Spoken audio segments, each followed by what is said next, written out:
Hey, how's everybody doing? Welcome back to Ask That Podcast on YouTube. Yeah, Cadillacs and Dinosaurs. A little information here.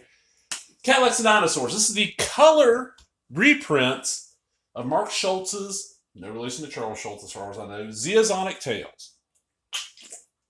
Xexonic Tales was a fairly, for the time frame and for what the genres is, a fairly well-selling, black and white, kind of undergroundy book. If I remember right, Kitchen Sink put it out. Started off in the great Death Rattle. Oh man, Death Rattle was the shit. I used to love Death Rattle. And it was one of those books where, you kind of knew that you might get an issue a year. And it's been a long time since the issues come out. Because Mark Schultz, as far as I know right now, he's working on the Prince Valiant strip. He's doing other work. Because while this sold fairly well, I don't think it's so well enough for him to live off of. You know what I'm saying? That's the sad thing about independent comics. It's hard to make a living as an independent comic creator from everything I heard. Well, Marvel, through their Epic line, got in touch with like, hey, we want to put them out and do them in color. And he's like, yeah, 1990, and it's not too long after this. Most people out there will know Cadillacs and Dinosaurs. They had a short-lived cartoon, I want to say it was on like CBS Saturday mornings. They had a toy line. It was on Saturday mornings, and it was on one of the major networks. I just don't remember which one. They had a toy line. They had all kinds of stuff. There's a really cool arcade game that I've never seen on like any collection or anything like that. So it's one of those where you have to either find the machine or, if you know what MAME is, go use it on MAME. But recently, Cartoonist Kayfabe, and I was planning on doing this video months back, and it just kind of fell through. Cartoonist Kayfabe did Xexonic Tales and talked about how the reason why this reprint run didn't last long is because Schultz was not happy with the way the coloring was done on the covers. Now, give me 2 seconds. I want to go check on something, and I'll be right back. Sorry about that. I had to check on my dog real quick. Y'all know Maggie. You hear her barking in a lot of videos and me telling her to shut the hell up. I don't know if I revealed this. Maggie is short for maggot ass. That's her name, maggot ass. But back to the comic. When I found that information, I'm like, oh, that's kind of neat. I was wondering why this only lasted like maybe 6 issues, if that. And now, true, but when this was coming out, I think there was only like 12, maybe 13 issues of Xexonic Tales out. So let's give it a quick little flip through here. Okay, so we got writer, creator, artist, Mark Schultz, assistant editor, blah, blah, blah. Okay, let's go to the colors. Ray Finverbach is the colors for Archipelago of Stone. Michael Newhall is the colors for Opportunist. Randall Bernert, I'm guessing, is the colors for Laws of the Land. This is from November. Published monthly. And just look at this gorgeous, or I'm going to move that a little bit closer to the center there.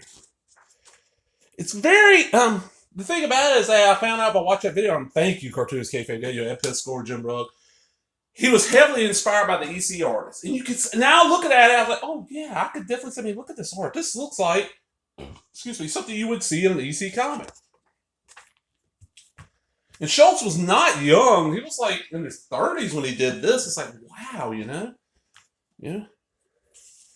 And what it is, it's set in like a future time where something has happened. Dinosaurs are roaming Earth again, and like they're just traveling around. So just gorgeous. It's best known for the art. The story's good, but it's not anything. And look at this 9-panel grid, And like sometimes it won't be exactly, it'll be 9 panels, but they won't all be the same size.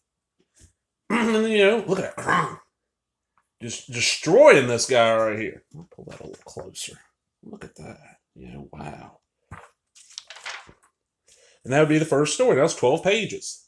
Because what it was Xexonic Tales was there was backups. Because, Schultz realized he could not, unless he could not get, a full, what was an indie comic back then? 22, 24 pages, roughly.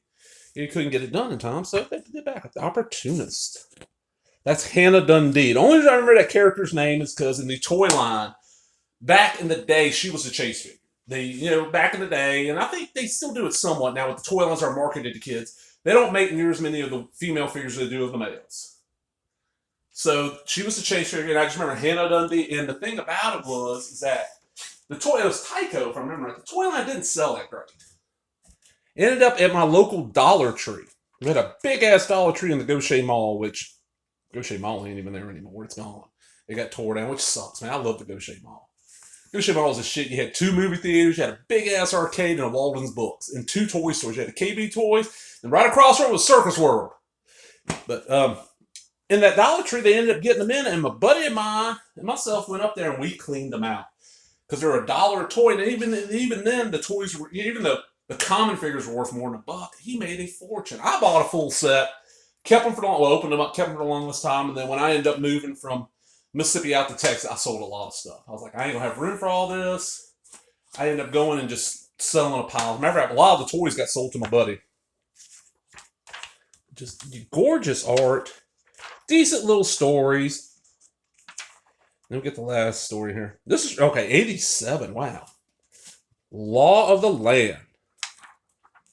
That's it. And I'm going to end up, I'm going to sit down, I'm going to go look and see how much these are. Because I want this full run. As a matter of fact, I'm going to look that up real quick. There's wild cards, man. So, and let me look at something here. Tom Yates, Tim Truman, Mike Mignola, Barry Kitson, Jackson Geis, and Marshall Rogers. I had the trade of that, but I don't know what happened to it. The Last American. The series that kind of, last thing that John Wagner and Alan Grant did together. Okay, I'm going to pause this video real quick. No, I'm going to leave it open. I ain't going to even pause. I'm going to leave it open like that. I'm going to go look real quick and see how many issues Marvel did with this. It wasn't a lot. It was not a lot at all. And of course, you need comic information. My comic shop's usually a good site to go to. They usually got, fairly decent info. You can find stuff out quick there. More reliable than Mile High. Mile High will have stuff listed that never existed.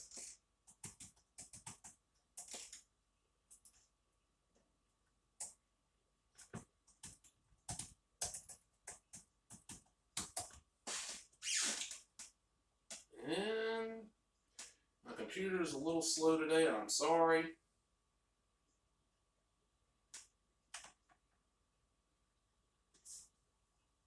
Okay, come on now. While I'm doing this, I'm also uploading a video, so.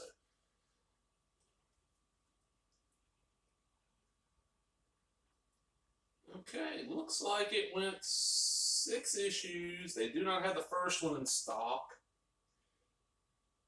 And it's $3 to $4, up to $5 for the issues they have in stock. But I just saw that Topps Comics did one, so I'm gonna look that up real quick. Throw that info out there. Come on, let's see what Topps did 9 issues. Wow, are they all reprints? Oh, okay. The Topps ones are by Dick Giordano and Rich Buckler. It's not Mark Schultz.